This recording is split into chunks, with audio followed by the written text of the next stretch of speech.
Dan jangan anggap enteng, Bohir Ganjar Pranowo adalah rakyat, pemilik kedaulatan di negeri ini.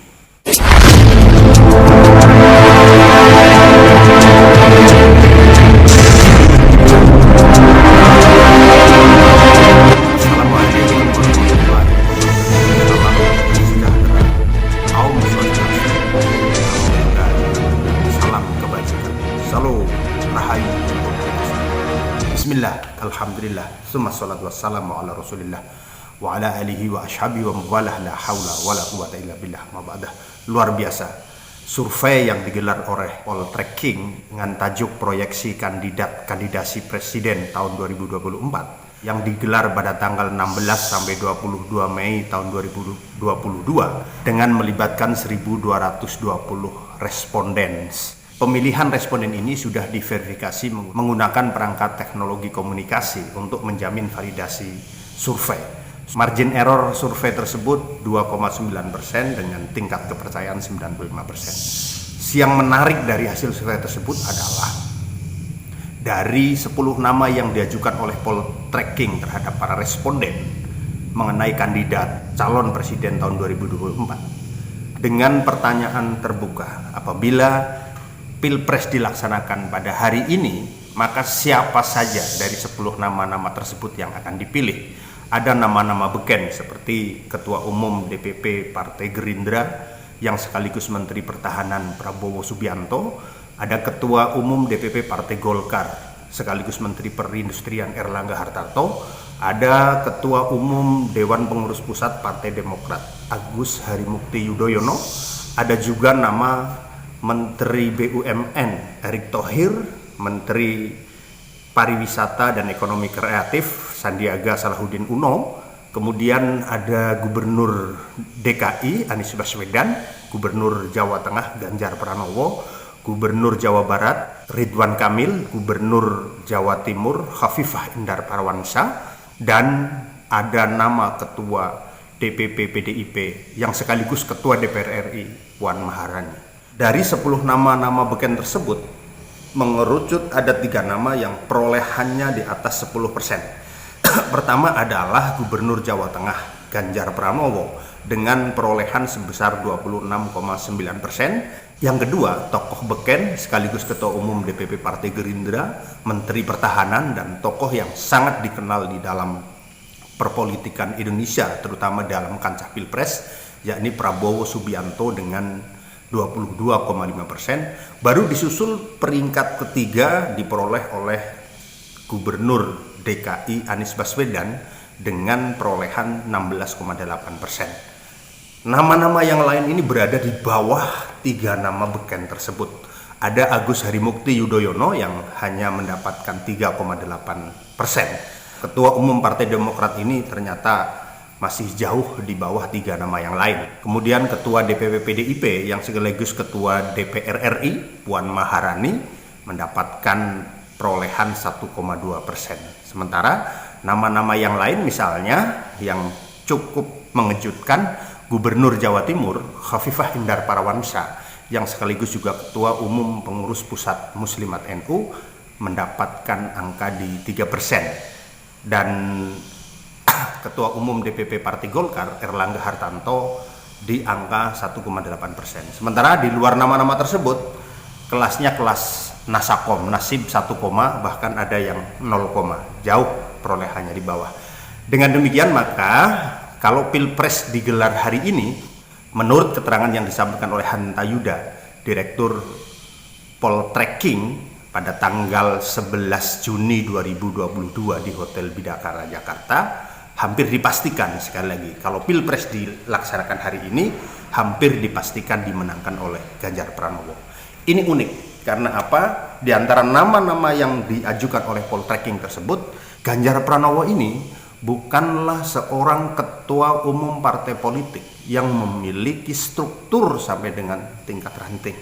Berbeda dengan Ketua Umum DPP Golkar, mohon maaf, misalnya Ketua Umum DPP Partai Gerindra, Ketua Umum DPP Partai Demokrat, atau Ketua DPP PDIP. yang secara organisatoris ia memiliki struktur kepengurusan sampai dengan tingkat yang paling bawah, yakni sampai dengan desa-desa. Tetapi ternyata memang hasil survei ini tidak bisa diarahkan, tidak bisa dibohongi bahwa memang kecenderungan pemilih hari ini, sekali lagi hari ini, kalau pemilu dilaksanakan hari ini, pada saat survei itu dilaksanakan antara tanggal 16 sampai 22 Mei, rakyat Indonesia akan memilih Ganjar Pranowo. Bahwa kemudian ada basis yang sangat kuat dari pemilih Ganjar Pranowo.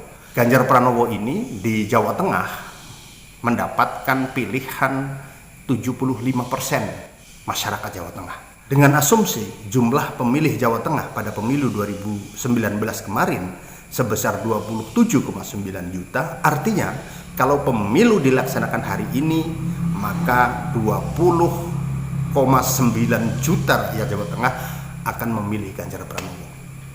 Ini tentu mengejutkan karena angka survei 75% ini menunjukkan tingkat kepuasan masyarakat Jawa Tengah terhadap kepemimpinan Ganjar Pranowo. Dan ini sekaligus menampar pernyataan beberapa elit PDIP yang mengatakan Ganjar Pranowo ini tidak punya prestasi apa-apa di Jawa Tengah.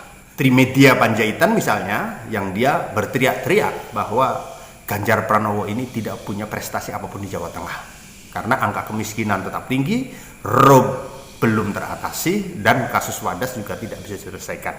Tetapi setidaknya survei ini cukup menjadi jawaban bahwa kami masyarakat Jawa Tengah puas dengan kepemimpinan Ganjar Pranowo.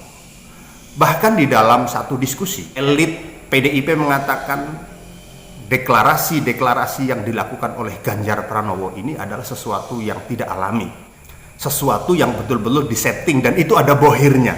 Jadi betul ini Pak Trimedia, memang relawan Ganjar Pranowo mendukung Ganjar Pranowo, itu ada bohirnya. Saya beberapa kali, hampir 3 atau 4 kali mendapatkan undangan dari komunitas yang mengatasnamakan dirinya Ganjar Pranowo, tetapi sekalipun belum pernah kami hadiri karena kebetulan berbarengan dengan acara yang lain. Ada relawan Ganjar Bersatu Nusantara, ada relawan Ganjar Cilacap, ada komunitas Ganjar Bersatu, ada komunitas Ganjar lain, komunitas santri dukung Ganjar.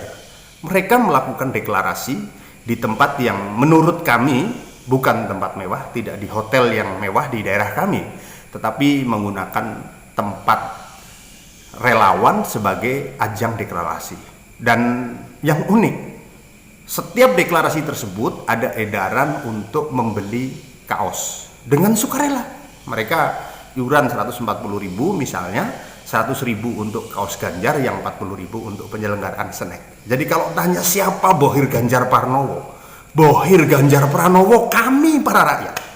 Tidak ada catatan sepeser pun dana yang diterima oleh para relawan Ganjar Pranowo, baik itu dari pihak Ganjar Pranowo sendiri maupun daripada para pengusaha atau para bohir, karena deklarasi itu dilakukan secara alami dan sukarela, betul-betul sukarela.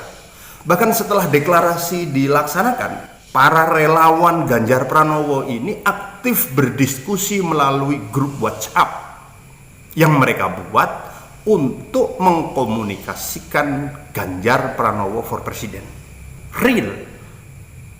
Para relawan sepengetahuan kami.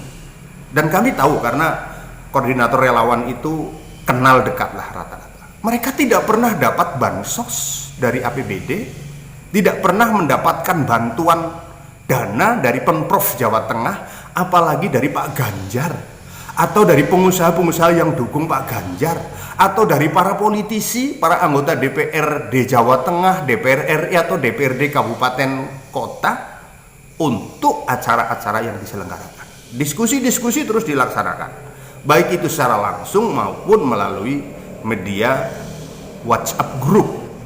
Jadi kalau kemudian ada pertanyaan dari mana uang yang digunakan untuk deklarasi-deklarasi, dari mana uang yang digunakan untuk ngumpulin orang-orang banyak, uang itu dari kami, uang itu dari rakyat. Dan itu kita lakukan pada saat pemilu 2014, PDIP mengajukan Jokowi sebagai calon presiden.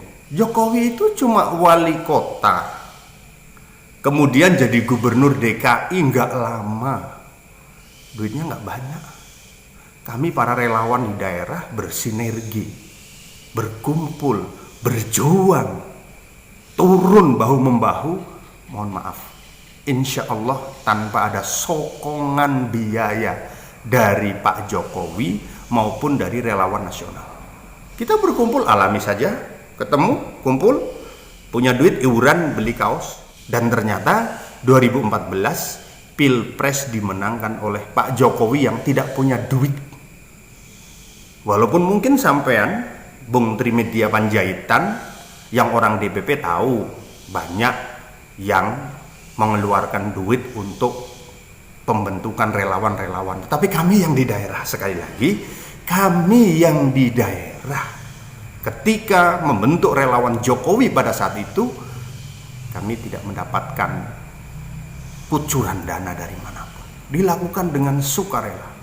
Sebagaimana hari ini ketika teman-teman relawan Ganjar Pranowo melakukan aktivitas untuk memperjuangkan Ganjar Pranowo sebagai calon presiden tahun 2024. Terlepas kemudian nanti PDIP sebagai induknya Ganjar Pranowo tidak mengajukan Ganjar Pranowo sebagai calon presiden, kami tidak masalah. Karena memang betul, kalau hari ini elektabilitas Ganjar Pranowo di angka 26%, itu artinya menurut kami elektabilitas Ganjar Pranowo ini jauh di atas elektabilitas para partai politik. Survei partai politik, kalau pemilu dilaksanakan hari ini, mohon maaf, paling tinggi perolehan partai politik di angka 22%.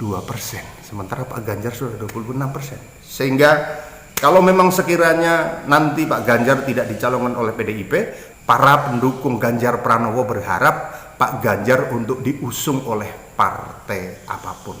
Apapun partainya, Ganjar Pranowo presidennya. Itu yang menjadi moto teman-teman tim Ganjaris di daerah. Dan jangan anggap enteng. Bohir Ganjar Pranowo adalah rakyat, pemilik kedaulatan di negeri ini. Jangan khawatir. Kalaupun teman-teman bergerak tanpa ada sokongan dana dari para bohir, dari para konglomerat hitam, insya Allah tidak akan menyurutkan gerakan Ganjaris untuk terus memperjuangkan sampai dengan Ganjar Pranowo menjadi presiden RI di 2024. Mudah-mudahan ini tidak menyinggung siapapun. Secara politik saya PKB, ketum kami Abdul Muhaimin Iskandar juga akan mencalonkan diri sebagai presiden. Tetapi kami melihat realitas politik nanti. Apakah Cak Imin atau Gus Ami nanti mendapatkan kendaraan atau tidak? Syukur kalau Pak Ganjar berkenan berpasangan dengan Cak Imin. Kami merasa akan lebih mudah untuk mendorong basis kami di kalangan tradisional di desa-desa untuk mensosialisasikannya. Tetapi kami tegaskan sekali lagi, bohir Ganjar Pranowo adalah rakyat, dan rakyat ini pemegang kedaulatan. Jangan pernah mundur, jangan pernah takut. Kalau tanya tentang kasus Wadas, teman-teman LSM penggerak di Wadas banyak yang saya kenal baik. Pendekatan yang dilakukan oleh Pak Ganjar sudah luar biasa. Bahkan beliau menginap di Wadas untuk meyakinkan masyarakat. Tetapi bahwa kemudian masih ada 1, 2, 3, 4, 5 atau berapa yang menolak penambangan di Wadas, itu satu hal yang biasa. Untung saja ini era demokrasi. Kalau eranya Orde Baru, jangan tanya. Karena saya ikut pada saat Gedung Ombo. Saya ikut ketika kasus tanah di Cilacap mengemuka. Untung kita punya pemimpin seperti Pak Ganjar Pranowo. Sehat-sehat Pak Ganjar. Jangan kemudian sampean berhenti bermedsos hanya karena dikritik oleh para elit DPP yang terhormat. Tetaplah bermedsos. Dan saya yakin sekali, hakul yakin, Ganjar ini tidak akan dipengaruhi oleh kelompok-kelompok radikal. Karena di akun medsosnya, di banyak kebijakannya, Ganjar tegas terhadap kelompok radikal. Terima kasih, mudah-mudahan bermanfaat. Wassalamualaikum warahmatullahi wabarakatuh.